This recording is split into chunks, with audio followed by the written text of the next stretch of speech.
Здраво на сите, добре дојдовте на уште едно видео на каналот Татунчо. Денес по трет пат, отприлика како што најавив на секои 2 години, мој драг гостин Пане Андов. Пане, добре дојде. Добро ве најдов, Владко. Секогаш ми е чест да бидаме те гости на Татунчо канал и да размениме некои интересни тематики и вакво и дисциплини, што би се рекло од спиритуалниот аспект на животот. Честа е моја за тоа што вие сте речиси ексклузивен гостин на позначајните балкански подкасти, а бидејќи сте од Македонија, во Македонија гостувате само на овој канал барем до сега и тоа за мене представува особена чест. И мене ми е голема чест. Се трудиме колку можеме, што би се рекло, сме активни на тоа поле, за да се прошират тие граници, што би се рекло, вако од спиритуалниот аспект, како што напоменав. Така, предупредување до оние кои што ќе го гледаат овој подкаст за луѓе со отворени умови и кои што не се ограничуваат на постојните знаења и сознанија, така што нека не бидат изненадени гледачите дека овде ќе чујат и работи кои што можеби ќе делуваат нови, радикални, а сепак како што ќе видиме се древни знаења. Така, паралелно со овие процеси, и сега одиме на темата која што треба да биде главна на овој подкаст, паралелно со овие процеси постојат така наречените синхроницитети, односно тоа будење кое што вие го споменавте и веројатно треба да бидеме благодарни за сите работи што се случуваат, затоа што предизвикуваат кај оние луѓе кои што имаат потенцијал за будење и се повеќе луѓе зборуваат за природен начин на живот, за духовност, за духовен пат, за духовно будење, ги игнорираат придобивките на модерниот капитализам, каде што се е сведено на консумеризам и потрошувачка и ајде малку повеќе за тоа. Што значи всушност зборот духовност? Јас и вие кога се договаравме рековте тој е премногу генерализиран термин. Значи, кои се овие правци кои што се новооткриени, каде што се повеќе и повеќе луѓе се заинтересираат за нив, меѓу другото и преку вакви подкасти. Така. Вака, значи, ние од самиот датум, значи од денот на раѓање, ние сме константно изложени на разни програми. Дали од социјална природа, дали од религиска природа, дали нешто што сме едноставно го прикачиле за време на нашата едукација, средна школа, факултет и така натаму. И тоа едноставно допринесува да луѓето оформат една слика за реалноста и за себе и за своето минато. Значи, мејнстрим науката нормално држи до ние начела на кои што им одговара на тие глобалисти и не дозволува, барем до сега, нешто побитно да пројде, што би едноставно го направила дебалансот на таа контрола на тие глобалисти. А реалноста е следна. Значи, нашата срж е нематеријална. Значи, ние сме нематеријална интелигентна животна енергија која што во моментов сме тука на земјата и го искусуваме во искуство кое што би се нарекло човечко искуство. Како дел од овој брод кој што се нарекува планета Земја. Меѓутоа, ваква нашата нематеријална есенца буквално го вози ова физичко возило како што ние кога би влегле во автомобил и едноставно би го контролирале, возеле брзо, лево, десно и така натаму. Значи, не е само ова физичко тело кое што може, например, да нашата свест го контролира и да едноставно навигира кроз него, туку постојат уште 6 други возила, како што се етеричното тело, кое што е помеѓу астралното тело и физичкото тело, каде што се наоѓаат сите оние чакри, сите оние енергетски центри, значи меридијани, канали кои што се користат, да кажеме, во акупунктурата и така натаму. Значи, тие три дантиени кои што се главни и кои што имаат многу голема улога, например, за здравјето на физичкото тело, значи, буквално прават одржување на физичкото возило. Значи, упаралела со тие вакво две возила, има уште 5 возила. Наредно возило е така наречено астрално возило или астрално тело, кое што е наше прво тотално нематеријално тело. Значи, кога се збори за етеричкото тело, на едната страна која што е поблиску со физичкото тело е до некаде полуматеријално. Со други зборови, сите оние нади или енергетски каналчиња кои што се наречени нади во кундалини и во тантра, во традицијата, се споени со нервните завршеци на физичкото тело, значи таа чија енергија плови од една во друго тело преку тие мостови. Меѓутоа, ono што е најинтересантно е што на страната према астралното тело е веќе полунематеријално. Астралното тело е прв носител, кој што луѓе, например, може да го искусат при овакво контрола на сон, едноставно се пробудат за време на спиење, дека сонуваат, едноставно астрално се разбудат.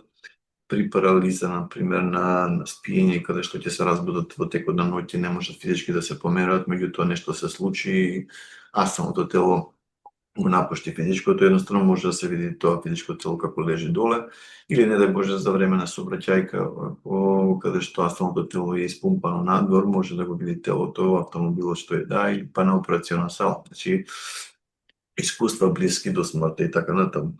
Меѓутоа, не завршува тука самата приказка, него дека понатаму имаме уште посуптилни возила кои што нашата свест може да им пристапи доколку дојде до солиден стадиум на будење. Сега тука веќе доаѓаме до она што вие го напоменавте, до кој степен тоа духовно будење вакво иде и што тоа всушност значи. Значи, во моје лично размислување, степенот на будење е вакво се остварува на пар фази.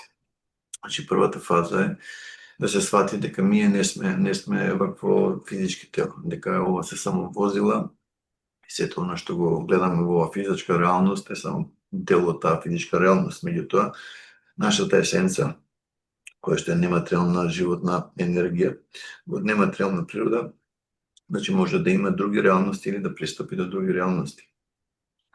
Прв чекор кој што е вакво, кажи го, битен е да се свати дека многу работи кои што ни се сервираат преку институциите, преку религијата или преку социјалниот вакво систем на одредена држава, често пати ги немаат сите одговори, него се само лимитиран вакво поглед на реалноста. И еднаш кога тоа ќе се случи, луѓето почнуваат да се прашуваат за се. Почнуваат да проверуваат, барат информации на алтернативните мрежи и така натаму. Меѓутоа, еднаш и кога тоа ќе едноставно ќе се засити, доаѓа до спознаја дека еден пат кој што е квалитетен, кој што е моќен, снажен, значи е потрагата према внатре. Значи, тука прв пат се соочуваат луѓето со така наречена состојба на медитација, каде што свеста успорува до тој степен да буквално почнува да ги слушнува внатрешните импулси и од тука веќе доаѓа у контакт со таа така наречена чи енергија. Значи, таа чи енергија која што има два поларитета, значи јанг е позитивен поларитет и јин е негативен поларитет. Значи, се движи кроз тие меридијани, значи постојат 12 регуларни меридијани во етеричкото тело, кои што се поврзани со сите органи на физичкото тело и со сите зони на физичкото тело. И доколку има некоја блокада, нели, или нешто не функционира како треба, се ставаат иглици во акупунктурата, значи да се таа енергија повторно да се ослободи, и за да може автоматски човекот, значи, повторно да добие добро здравје. Меѓутоа, во паралела со тие 12 меридијани има и 8 така наречени изворени меридијани, кои што се работи за така наречена специјална чи енергија, која што се произведува во дантиените. Значи, има 3 дантиена. Значи, еден се нарекува долен дантиен, кој што е во абдоменот, после среден дантиен во градите и горен дантиен, значи во самата глава. Значи, врз база колку чи енергија си има кондензирано во тие складишта на енергија, значи може да се користи таа специјална чи енергија за одредени вакви ствари. Значи, тоа е веќе малце подлабок чекор на будење. Потоа, еднаш кога тоа ќе се случи, следниот чекор на будење е едноставно да се употреби тоа знаење и, да речеме, DPN медитација на потполна релаксација, за да може да се влезе во вибрацијска состојба. Значи, вибрацијска состојба, тоа е фактички состојба на парализа на спиење, каде што свеста е потполно будна. Ај малку Тоа повеќе да го објасниме ова, затоа што многу луѓе, вклучително и јас, го имам доживеано тоа парализа во сонот. Веројатно е спонтана состојба која што секој нормален човек е доживува и многу луѓе се исплашени од тоа. Ајде да го објасниме малце повеќе зошто всушност нема потреба од страв. Вака, значи, прво треба да се свати дека има повеќе фази на спиење, кои што ќе ги објаснам на семинарите, дури и во семинарот, нели, што ќе биде и во Белград, и во Скопје, и во Загреб, и во Лјубљана. Значи, од тие 4 фази на спиење, значи, последната фаза е така наречена REM фаза. Значи, каде што доаѓа до многу повисока активност, значи, во самите сонови, поголема свесност. Еднаш кога ќе се деси некоја аномалија, нешто ќе се случи, и кога едноставно свеста излегува, односно мозокот излегува од таа REM фаза, може да се деси буквално ситуација на огромен звук во ушите и едноставно кога ќе се тоа случи, физичкото тело не може да се помера. И сега еднаш кога свеста ќе реализира дека физички не може да се помера, прво што се вклучува е човечкиот страв. Што се случува, парализиран сум, дали ќе останам парализиран, дали ќе можам да се поморнам, дали не.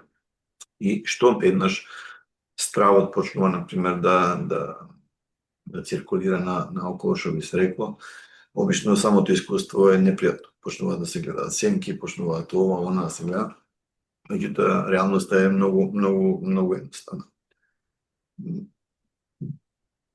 Ствари од тоа што, например, додека го возиме во физичко тело, например, нашите мозоци во овој момент, например, пошто користиме аналитика, значи е на бета мождано подрачје, нели, на мозочни бранови. Меѓутоа, ако затвориме очи, ако почнеме да се релаксираме, значи влегуваме во алфа мождани бранови, меѓутоа, ако почнеме да работиме, дали од отворени очи или со затворени очи, значи на доста јака концентрација, значи на одредено вакво решавање на проблеми, на било што, каде што бара интензивна аналитика, значи може да пројде и во тета мождани бранови. Меѓутоа, проблем е тоа што вакво еднаш кога ќе се влезе во таа парализа на сна, на сон, свеста постанува тотално свесна за себе и има пристап до својата меморија. И сега сите оние слушатели кои што, например, го слушаат, да утреден ако доживеат парализа на сонот, значи ќе имаат ваква информација за ова. Значи све што треба да се направи, да се остане мирен, значи има два излаза. Значи, прво да се разграничи зашто не може да се движи физичкото тело, затоа што самата свест веќе не е синхронизирана со физичкото тело, него е синхронизирана со етеричкото тело, кое што е помеѓу астралното тело и физичкото тело. Значи, нити може да се излезе надвор од телото, нити може физички да се помера физичкото тело, значи it's stuck between, значи е заглавена помеѓу простор, ако можам така да се изразам. Меѓутоа, ако таа енергија се појача, која што често пати се осеќа дали од крајот на прстите на нозете, педе кроз нозе, па кроз целото тело према главата, или евентуално од дното на кичмата према главата. Ако таа енергија буквално дојде до тој степен да дојде до главата, значи све што треба да се каже, сакам астрално да се издвојам, да се даде некоја слична команда и астралното тело, значи ќе се издвои од етеричкото и од физичкото тело. Значи тука доаѓа до една интересантна појава, дека свеста се синхронизира со етеричкото тело и се синхронизира со астралното тело. И доколку постои бука, зуење или било што во таа парализа вакво на сонот, значи таа бука ќе престане и ќе може да си го видите своето физичко тело како лежи доле на креветот или каде и да. Може да се помине кроз зидови, може да се лета и така натаму и така натаму.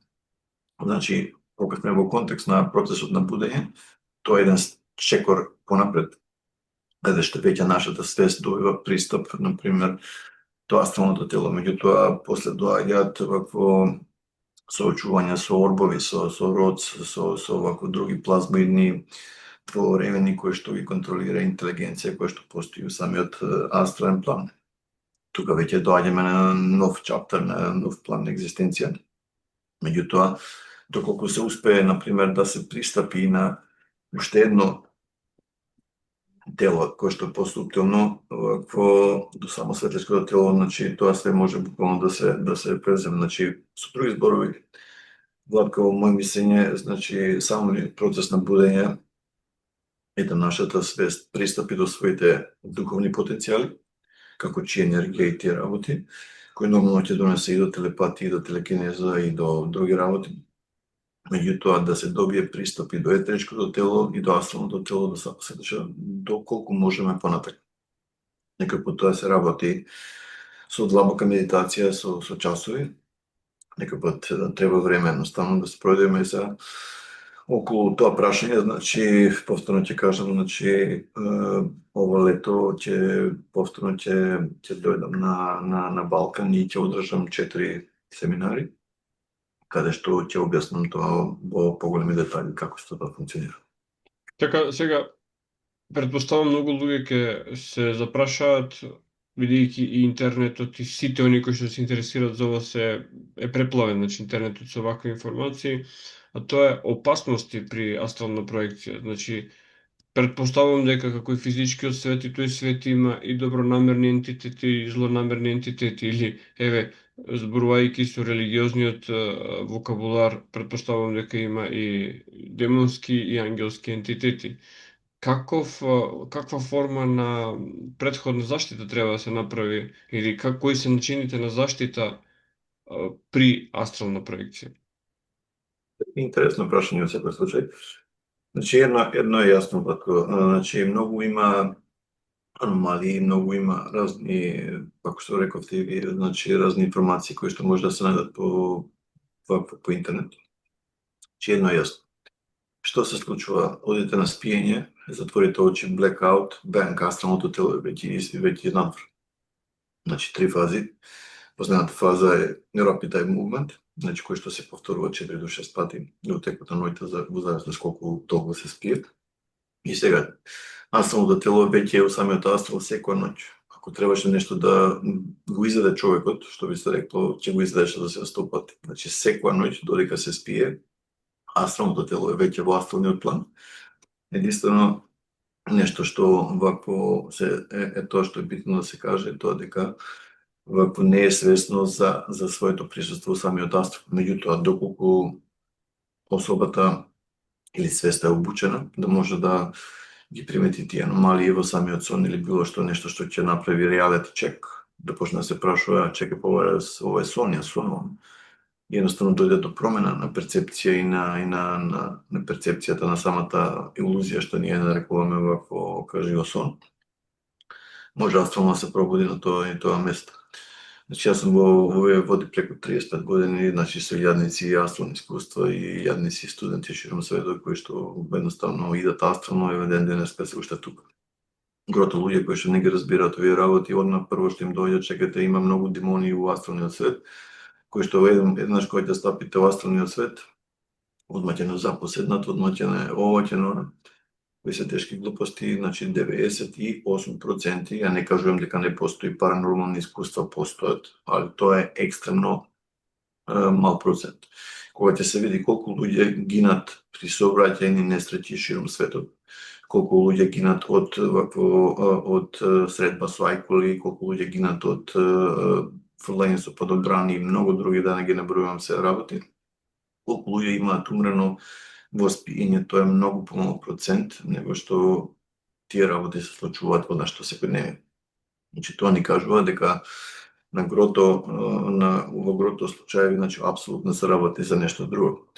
Значи околу предосторожности нормално треба да се има, значи ја тоа го подучувам на семинарите на што треба да се пази, на што не. И така натаму, меѓутоа едно е сигурно, доколку се оди на оној став кој што е општо прифатен, не треба ништо да се медитира, не треба ништо да се вежба, ние сме веќе Божји деца, ние сме веќе во рајот, еднаш кога ова физичко вакво каживо искуство ќе заврши, ќе додат сите ангели, ќе не соберат, ќе не однесат во рајот, каде што таму има градови, каде што луѓе се дружат, покојни и така натаму. Значи тоа веќе делува малку, како да кажам, New Age, она каживо конструкција која што се сматра дека тоа така ќе биде и дека меѓутоа земете во обзир едно нови деца се раѓаат, нови души доаѓаат, имаат ли некои сеќавање кај биле, што биле, како стигнале тука воопшто? Никакво сеќавање 99% од нив. Значи повторно тука доаѓаме до живо концепт дека се често пати при тие блиски средби на смртта или после смртта се гледа тој темен тунел со светлост на крајот на тој тунел. И на самата душа, значи на самата есенца, у тој момент тоа изгледа како паметно решение, меѓутоа еден пат кога ќе поминат низ тој темен тунел, ако се спојат со таа светлина, она што ќе настане е 9-месечна хибернација горе-доле, што би се рекло, и повторно будење у физичко, женско или машко бебе, што би се рекло, и повторно нов циклус. Или нова реинкарнација, ако сакате така да наречем. Значи, дека постојат негативни сили, постојат, меѓутоа дека постојат позитивни сили, исто постојат. Дали постои нешто паранормално околу тоа? Постои. Дали работите можат да тргнат во непријатен колосек? Можат. Многу ретко, но можат. Меѓутоа, убаво доколку се следат нормативите, началата, инструкциите кои што се дадени. Значи, не верувам дека нешто лошо некого би му се случило, значи од астрални патувања. Меѓутоа, она што во паралела ќе се случи, видиците на разматрање ќе се прошират и таа особа ќе има многу поголем увид за свој спиритуален, вакво каживо, пат и спиритуална реалност која што не може да се види само во ова физичко тело. Така да, она што јас би препорачувам на секого е дека време е да ги отстраниме тие стравови, значи тие предрасуди, и време е да сватиме дека како што во Кина, во Кореја, во Јапонија, значи имаме илјадници деца и возрастни и стари луѓе, бегуваат во парк и вежбаат чиконг, тајчи чуан и така натаму, за да таа витална енергија, значи ја одржуваат до квалитетно вакво ниво кое што ги држи до долж и квалитетен живот. Меѓутоа они се отворени и за вонтелесни искуства, отворени се и за чи енергија, и за лечење, за акупунктура и така натаму.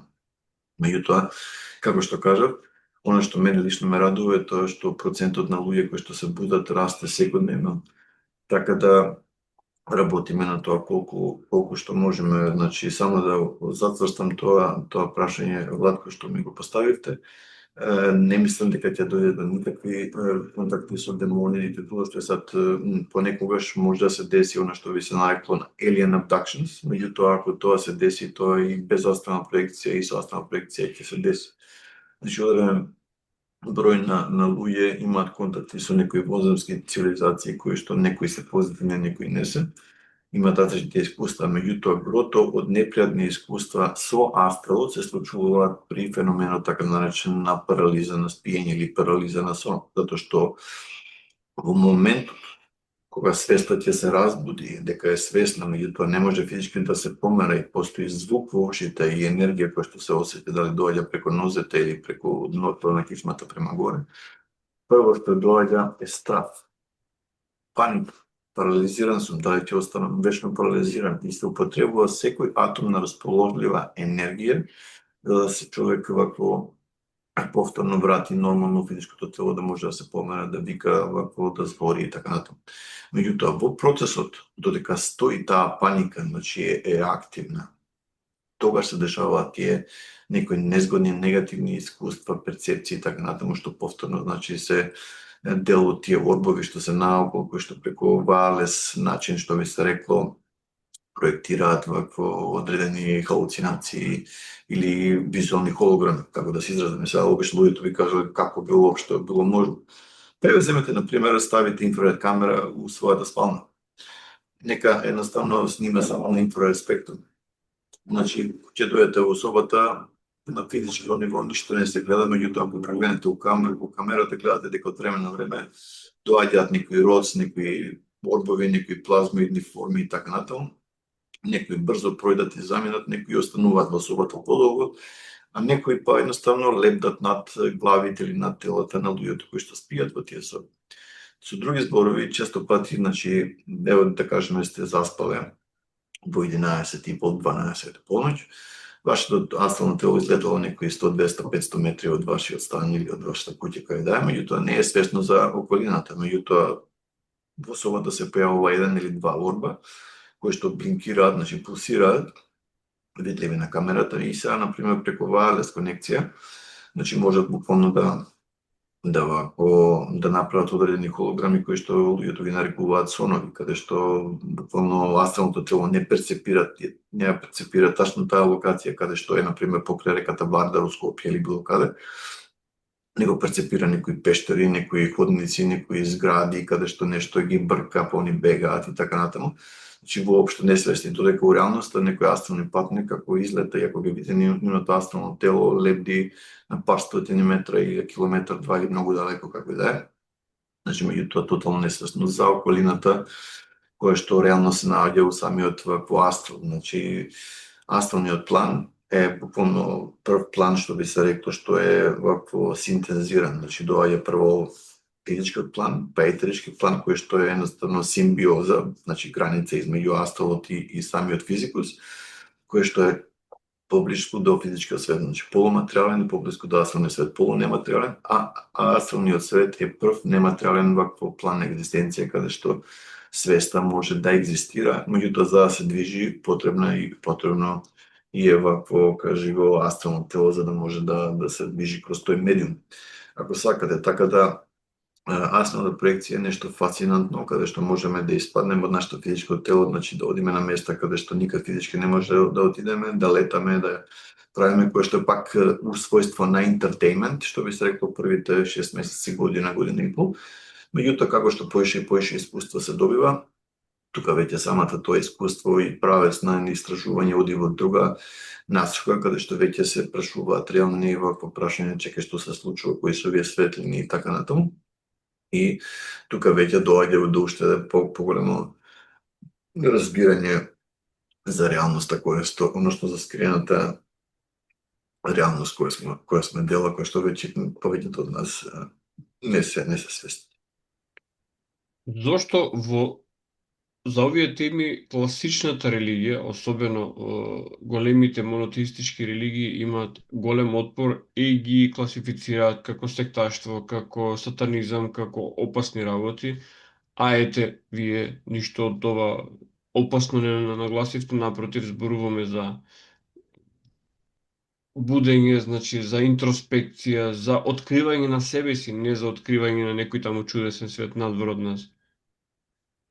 Па, чујте, Владко, моје мислење, секој има право да го следи патот кој што за него или за неа делува исправно во моментот.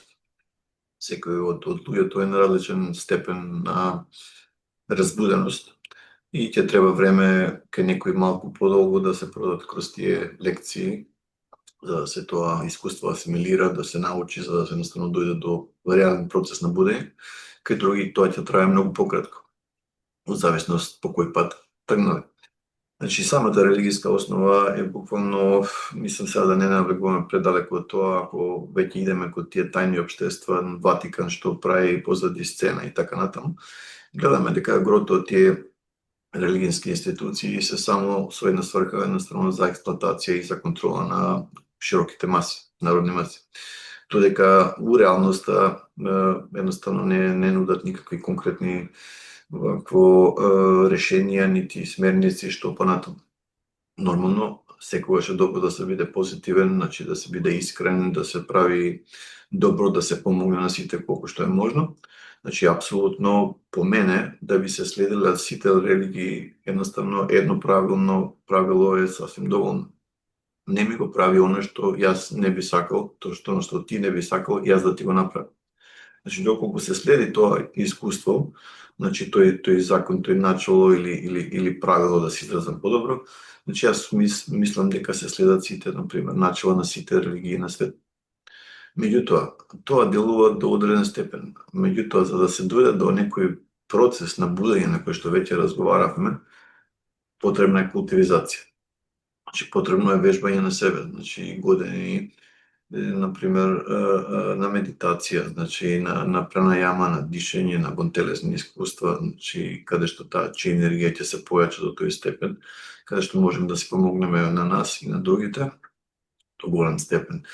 Така да, оно што мислам дека ќе се случи у наредните декади што престојуваат е дека све повеќе и повеќе луѓе ќе тргнат по тој пат, бидејќи самата таа вакво, како да кажеме, завеса на измама, каде што грото од тие вакво, кажи го, религиски аспекти се поставени, ќе се распад. Едноставно, неминовно е да се дојде до правата информација, пошто не може да се држи човештвото у тотална контрола и амнезија вечно.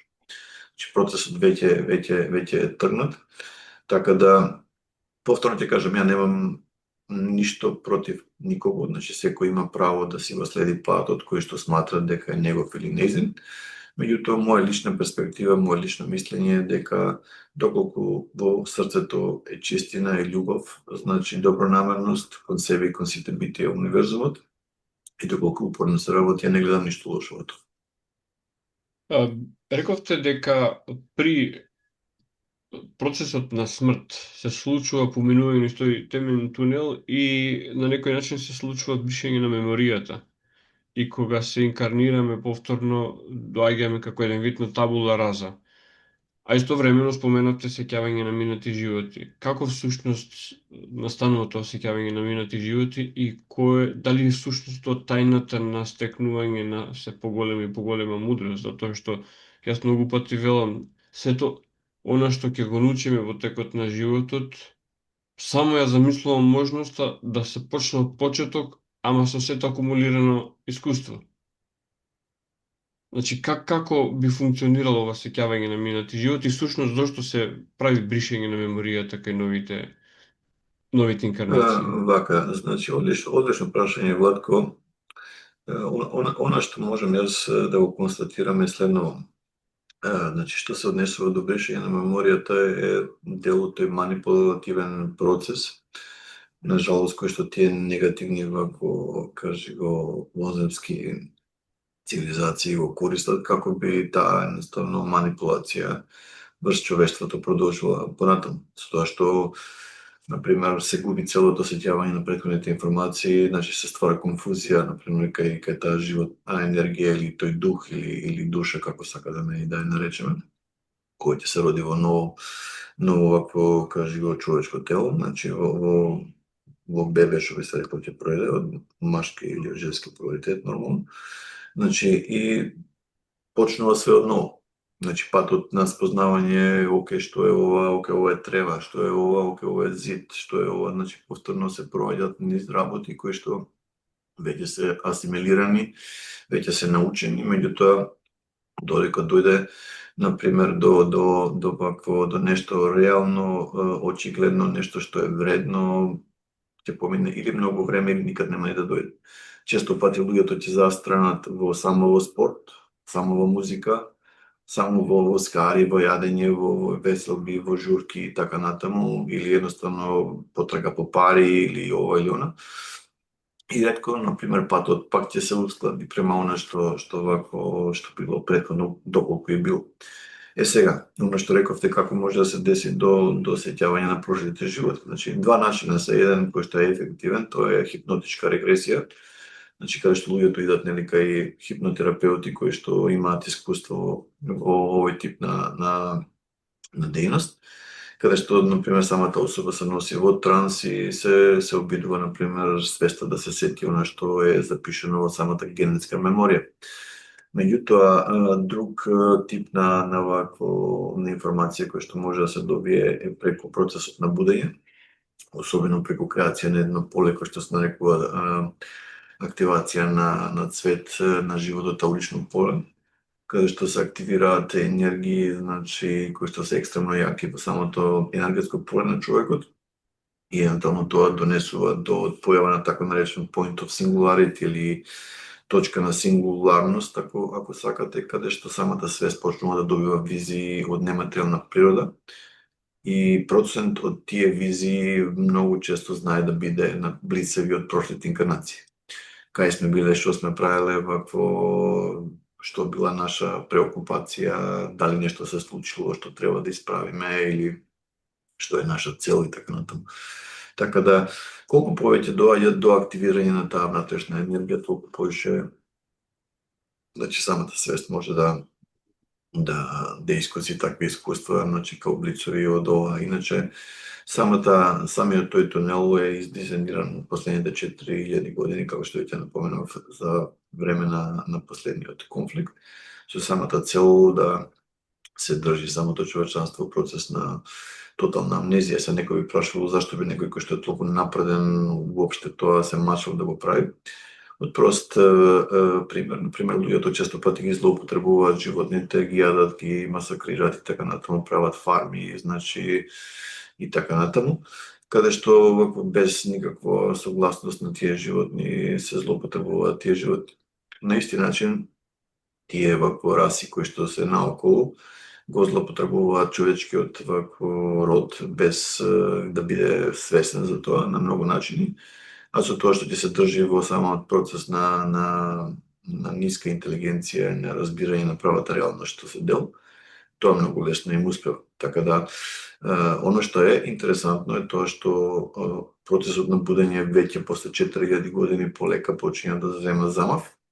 И ја мислам дека све повеќе и повеќе ќе доаѓа до израз дека ние не сме сами, а и тоа едноставно ќе донесе клучни прашања ако е тоа така, тогаш од каде тие дошле, што се случило на земјата во древните времиња, и тоа ќе донесе една сасвим нова перспектива на нештата, која што буквално ќе не донесе многу поблиску до вистината. Претходно споменавте дека ве извршена таа генетско снижување на биолошкиот диверзитет на земјата. Рековте дека одредени сетила буквално се избришани. Дали се избришани или се заспиени, затоа што цело време зборуваме за развој на сетила кои што се надвор од опсегот на овие 5 сетила со кои што функционира. Значи, како функционираат екстра сензорните активности? Дали се иманентни на нас или нешто се случува со повторно развивање нивно? Да, одлично прашање, ви благодарам, Младко. Значи, во моја перспектива, одговорот е многу јасен. Значи, оно што се случило пред 4000 години е следното. Импакт, значи удар на така наречен optimal genetic expression, значи оптимален генетски израз е назив за нешто што најдобро што може ДНК и РНК да го понуди на жив организам. Значи максимален капацитет на ДНК и на сетила и така натаму. Меѓутоа, пред 4000 години, значи, направена е таква, буквално, како да кажем, таков импакт на човечанството, што радиација е употребена да би се дошло до генетска мутација, каде што тој оптимален генетски израз е бил намален само на минимум, значи 5 сетила инпут и тотална амнезија за заминатите како да кажем, инкарнација. Меѓутоа, тотално се сложувам со вас, тие не се трајно избришани, значи тие секој пат без разлика што доаѓа до рециклажа, например, човек се роди, го заврши својот живот 60, 70, 80, 100 години повеќе колку и да е секој со својот, нели пат дојде од таа страна, ги види, например, родбините, роднини како се грижат, плачат и така натаму, покушава да им каже дека окей, меѓутоа никој не може да го види. Значи доаѓа до погреб и автоматски таа душа мора да отиде некаде. И евентуално ќе дојде до ситуација да у самиот астрален амбиент му се постане видлив, значи темен тунел, каде што е буквално светлина на крајот од тунелот. И во целата таа прилика, значи, таа му изгледа како пријатна солуција, значи, каде што еднаш кога ќе го помене тој темен тунел, значи, доаѓа до буквално, како да кажам, влез во одредена сфера на репрограмирање и на буквално форматирање, ако можам така да се изразам, каде што сите сеќавања се активно избришани, меѓутоа не се тотално избришани, туку се уште ќе останат во дел на таа аура, која што еднаш кој ќе се спои со тоа мало бебе, и вакво ќе оствори, значи, аурички образец, ако можам така да се изразам, значи ќе останат впишани у таа вакво, кажи го, генетика.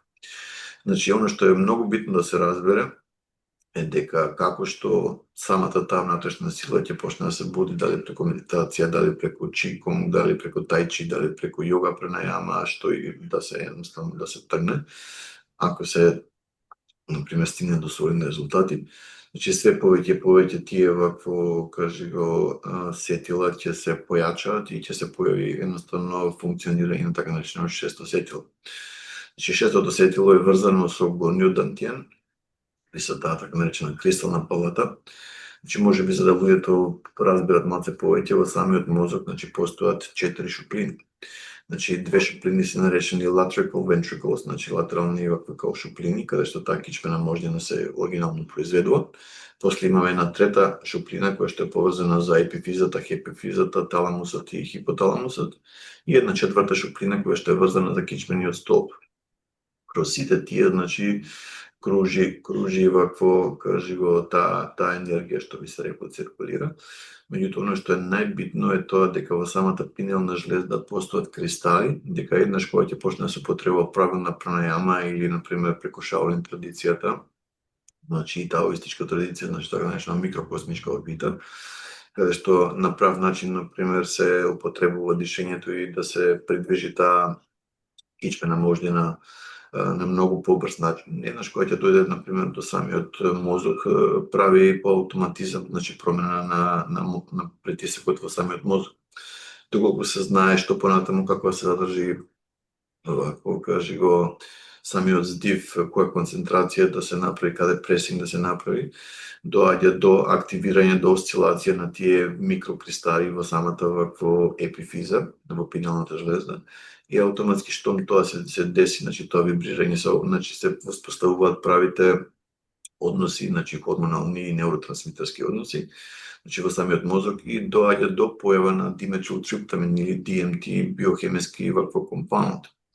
Значи еднаш кога DMT ќе се појави во мозокот, значи само да се разграничиме, не се појавува во пинеалната жлезда, вакво во епифизата, него се појавува во самата кристална палата, вакво како резултат на одредени действија, и тука доаѓа до промена на перцепцијата. Значи, кај човек кој што буквално нема ништо од ова, кој ќе затвори очи, е темница, и просторот помеѓу точката на обзервација и самиот ментален екран или астрална мембрана, како и да ја наречеме, значи е многу мал, значи неколку сантиметри, ништо посебно не се случува.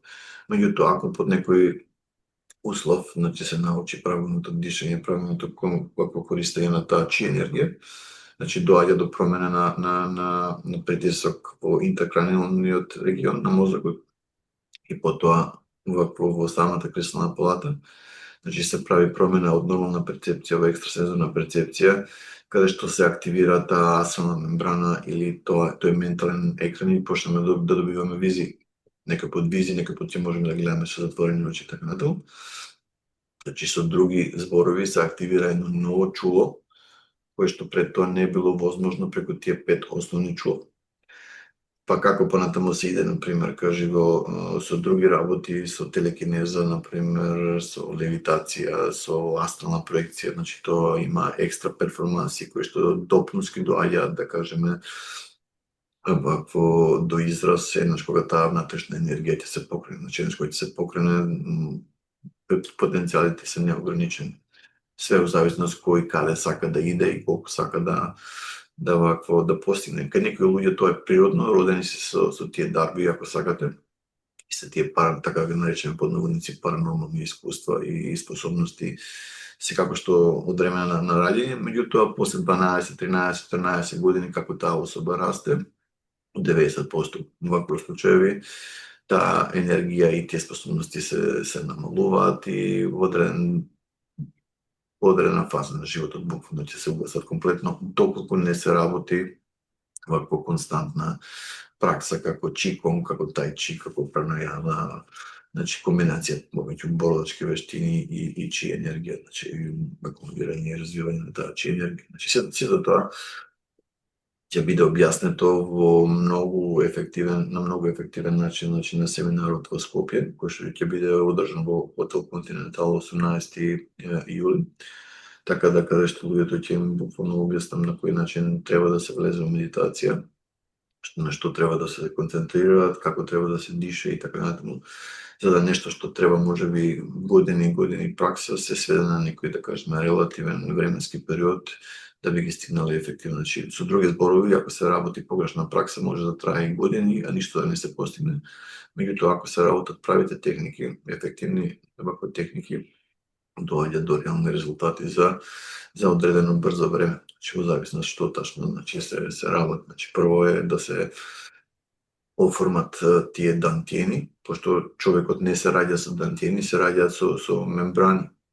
Значи не постои дантиен во етеричкото тело, значи за да се тој дантиен во оформи треба да се научи да се дише на одреден начин, па да се појави прво вибрации таму, па да се појави топлина, па врелина, па неподнослива врелина, па да се употреби сила на волја да се компресира и тука се ствара некој вид на густина или fullness. Значи тоа е јанг енергија која што треба, например, да се синтезира, да таа мембрана појача, се учврсти, значи се стврдне и добие вакво, кажи го, квалитет на така наречен дантиен.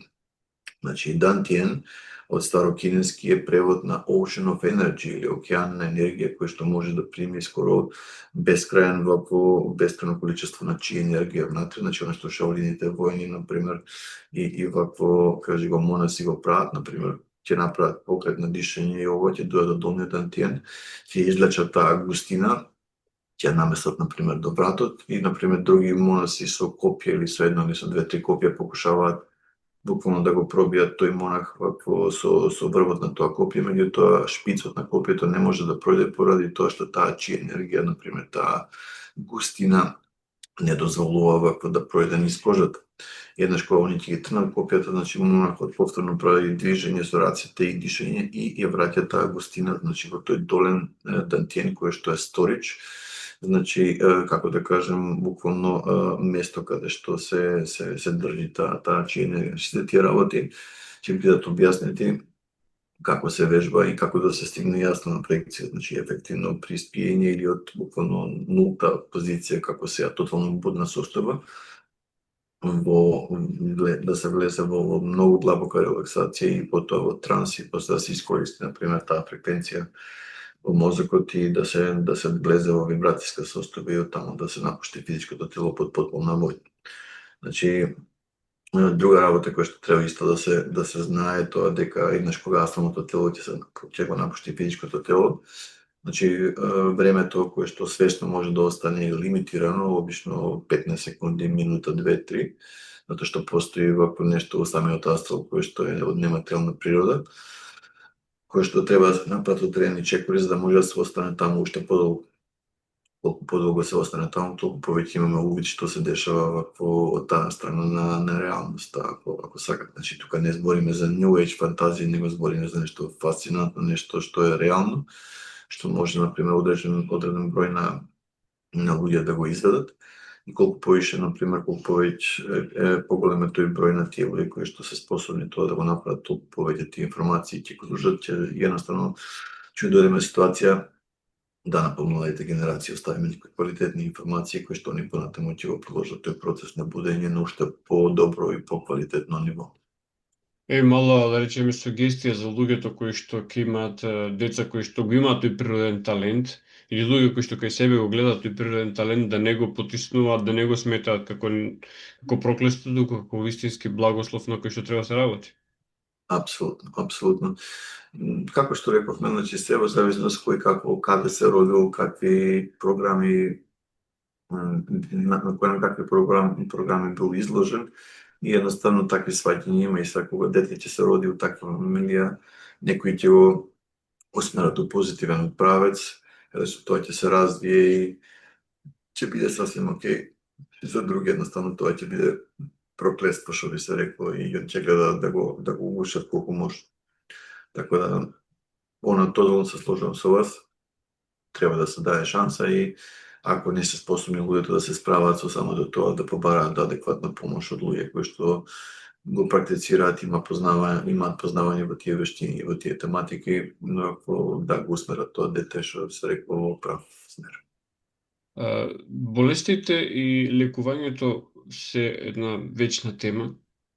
Особено се тема која што последниве 150 години откако новата фармакологија базирана на петрохемија е во мода, која што исфрли буквално се што значи природно лекување, а овде договарајќи се за подкастот вие ми спомнувате за самоизлекување, претпоставувам зборуваме и за пласибо ефекти и слични работи. Ајде првин да дефинираме што е болеста и како всушност ние можеме да влијаеме на самоизлекување. Така, па чујте, значи, она што се однесува до природни болести може да имат многу ако извори. Неправилен начин на исхрана, број 1, број 2 премногу алкохол, број 3 нефизичка вежба, значи и пушење, значи и така натаму. Значи сето тоа може да дојде до буквално пореметување на тој енергетски баланс во самото етеричко тело и кое што еднаш кога ќе се појави како енергетски баланс, нормално ќе се резултира на физичкиот аспект, значи на физичкото тело, значи доаѓа до проблеми со плуќата, проблеми со срцето и така натаму. Значи едно е многу битно да се разбере дека треба да се спие доволно, значи често луѓе само спијат, да кажеме, 5 до 6 сати, значи ќе легнат многу касно и ќе станат до 6 бале за да додат на работа. Меѓутоа, недоволно време на спиење не може да самото тело да се обнови колку што треба, така да треба да се направи некој напор да барем 2 до 3 пати вако неделно се спие барем под, да кажеме, 8 до 9 часа. За да може тие, например, циклуси кои што ќе ги објаснам на самиот семинар, вакво да бидат ефективни. Значи, еден начин што се однесува до, например, земете прост пример, сте се исекле на прстот, тече, крвари, сте отишли на спиење, да кажеме, во 10 на вечер, се станале во 7 наутро. И кога го вадите фластерот, гледате дека раната е полузацелена. Значи, тој процес кој што додека сте биле активни, да кажеме, сте се исекли во 2 после пладне, а сте легле на спиење во 11, кога сте го отвориле тој завој, ништо посебно не е поздрав, значи не е заздравено. Меѓутоа, по некој чуден начин, кога сте легнале на спиење и се бали се станале во 7 се бали и сте го извадиле фластерот, гледате дека има драстична промена, дека нешто телото произвело некои процеси она за рехабилитација, значи за исправување, например, на тие, како да кажеме, аномалии кои што самата РНК, значи она што всушност се случува, самата РНК, која што е као месенџер РНК, значи иде по целото тело и гледа каде има здравствени аномалии и еднаш кога ќе детектира, значи дава сигнал до самата ДНК и самата ДНК, значи ги прави самите инструкции да правите ензими и така натаму, значи за да не навлегуваме на таа биолошка вакво, кажи го, област, ги правите тие биохемиски вакво соединени и така натаму, кои што делуваат, например, да телото се реанимира, значи да се рехабилитира, да оздрави со други зборови. Значи тоа е еден аспект. Друг аспект е, например, некои здравствени аномалии се веќе долго време, значи со години, и се едноставно човекот си има помирено со нив дека тоа е као здравствена аномалија и со тоа треба да се живее. Меѓутоа, Класичните хронични болести, нели? Нешто што да, нема баш излекување, така. туку треба само да се Баш држи на така. терапија. Баш така. Баш така. Така да, че сам момент. Значи, она што сакам да го кажам е следното, дека за да се направи некоја промена во позитивен смисол, значи треба да се научи да се медитира. Значи треба да се научи како да се контролира таа енергија и како да се употребат мантри или звук. Значи секој орган во човечкото тело има одреден звук, значи кој што афектира на него на позитивен начин. Значи сето тоа ќе исто биде објаснет на семинарот. Со тоа што еднаш кога ќе се направи таа мантра, тој звук, значи тој звук буквално го вибрира тој орган на одреден начин и го доведува до енергетски баланс. Значи во самата Шаолин традиција и во таоистичка традиција, значи главен аспект е даден на тоа дека доколку постои енергетски баланс во етеричкото тело и во самото енергетско тело, вакво, значи енергетската обвивка околу човекот, нити една болест не може да биде катастрофална, значи се да тој ќе се сузбие. Значи на самиот семинар ќе дадам патограс на каде, која, например, релација на јанки и јин треба да се воспостави, лево раме, десно раме, колено и така натаму. Да се воспоставува, например, тој баланс. Значи, во зависност од тоа колку добро се работи, значи, со тек на време за пар месеци доаѓа до драстична позитивна промена.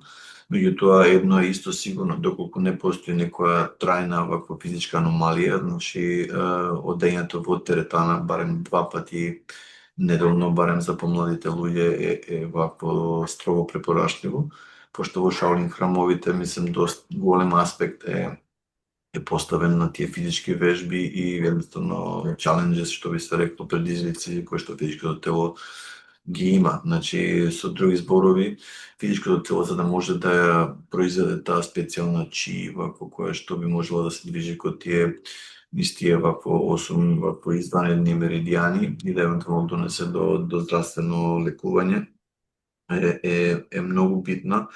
Е многу битно, например, да физичкото тело го има здрав нервен систем, значи доволно мускулатура и буквално, како да кажем, трансфер на таа чи енергија помеѓу физичкото тело и етеричкото тело. Така да, што се однесува до само излекување, еден многу конструктивен пристап на тоа поле ќе биде даден на самиот семинар. Така и при крај би сакал да ве прашам за remote viewing или за гледање на далечина, затоа што е техника за која што имам слушано дека најголемите разузнавачки служби на Советскиот сојуз и на Америка во времето на студената војна, значи вложувале сериозни средства во проучување на овие феномени и на имплементирање за наблюдување на непријателот, како функционира и зошто еден обичен човек, значи кој што не е шпион, кој што не е разузнавач, има корисно дејство на поседување на оваа техника. Еве, јас би сакал да прашам малку и за етичкиот дел, значи кога можеме да гледаме на растојание, што смееме, што не смееме да гледаме, нели, затоа што навлегуваме, нели, во сферата и на приватноста во случајот. Така. Ве разбирам, значи, јасно е едно, дека колку повеќе луѓе имаат на располагање она што ви го класифициравте како гледање на далечина или remote viewing, значи толку они можат да пристапат повеќе, например, на други локации на планетава. Значи, јасно е едно дека сите оние, да кажеме, структури на врвот на таа пирамида на мојта, ако сакате, значи прават све ученички само да би се смалил бројот на тие луѓе кои што се способни такво нешто да направат, да не би дошло до евентуално гледање на некои сензитивни вакво локации и активности кои што се чуваат позади таа сцена. Значи, не само бившиот вакво, кажи го, Советски сојуз преку бивше КГБ, што би се рекло, него и од америчка страна, например, преку ЦИА на времето. Значи, јасно имаат дадено да знае, како и преку FBI мемои, дека постоело и се уште постои интензивно истражување во поглед на ESP или екстрасензорна перцепција, од кој што под кое што потпаѓа и гледањето на далечина. Значи, во што се работи да таа астрална мембрана постане активна и врз база на тие визии каде што доаѓаат на таа астрална мембрана, значи се избере одреден континент, одредена локација или евентуално прецизни координати, да се види вакво тачно што постои, например, на тие координати. Сега, стварта е од томе што еднаш кога таа ќе се активира, прво луѓето не може да ги контролираат визиите кои што доаѓаат. Значи, затворите очи, центар на Скопје, остане 5, 6, 7 секунди, јасно како бел ден, се затемни таа слика за секунда, две, одеднаш некоја слика од Куманово. И таа остане пар секунди, се изгуби, значи негде го однесе на Јадранско море или било каде, значи на друга локација и на пример многу е тешко во почетокот да се контролира тој буквално као некој да ви отворил екран пред вашите затворени очи и некој ви прожектира, на пример, или ви пушта лайв камера од одредени места, локации на самата земја.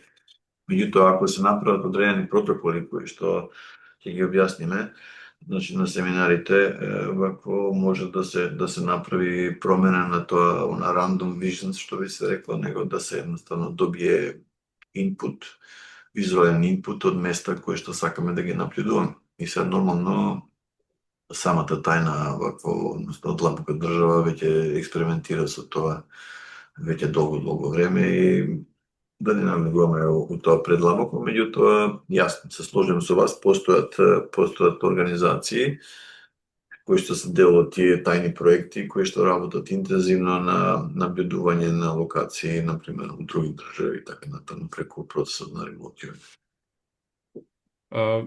Колку книги имате напишано вие и каде всушност публиката може да ги набави тие книги? Така ви благодарам. Па вака, доста книги, вако 13 книги до сега имам напишано, од кои што само 4 се преведени на српско-хрватски јазик.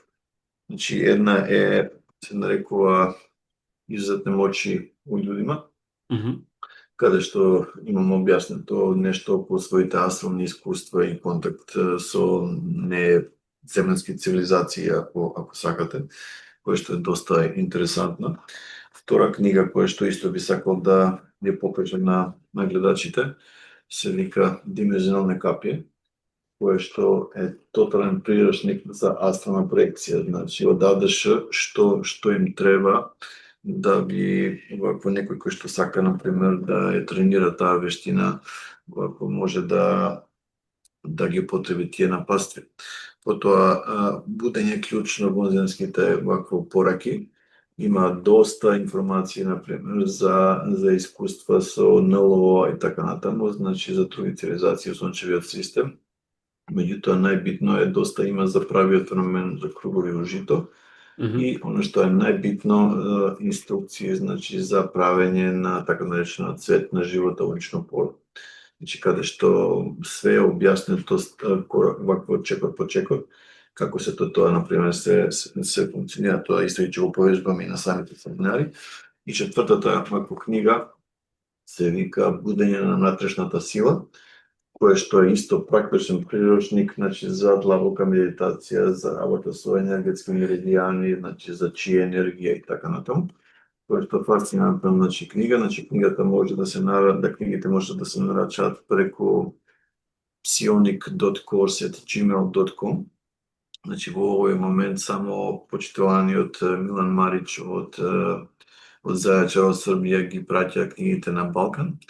Така да, ако некој е заинтересиран, може тие книги да ги види или на самите Facebook евенти има линкови, или евентуално на мојот вебсайт puretranquilitypublishing.com. Ке ставиме и линкови во описот на ова видео, така што ќе може да бидат консултирани. Да. Па, ако е во ред со вас, значи, Владко, ја би исто, значи, дал уште 2-3 информации.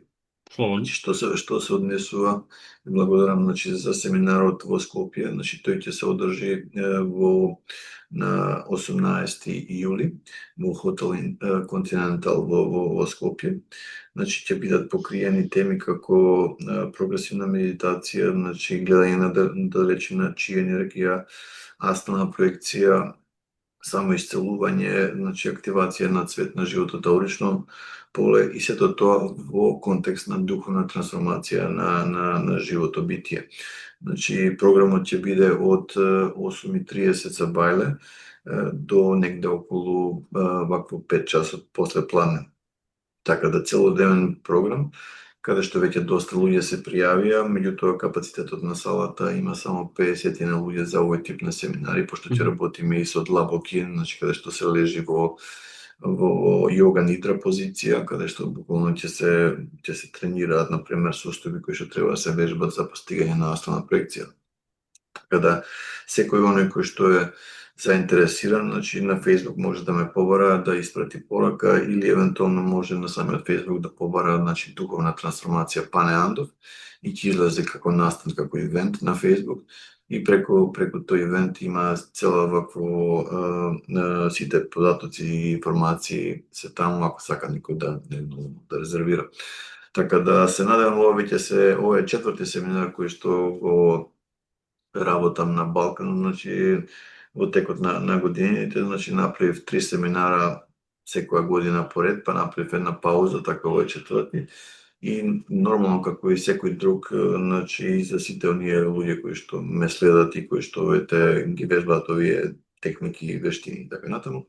Значи секој пат има многу нови информации, нови техники вако кои што можат да ги процесираат и да ги вклучат во своето вежбање, така да секој е добро. Бидејќи овој канал има гледачи и од статокот од Балканот, слободно да ги најавиме и настаните кои што ќе бидат во другите градови.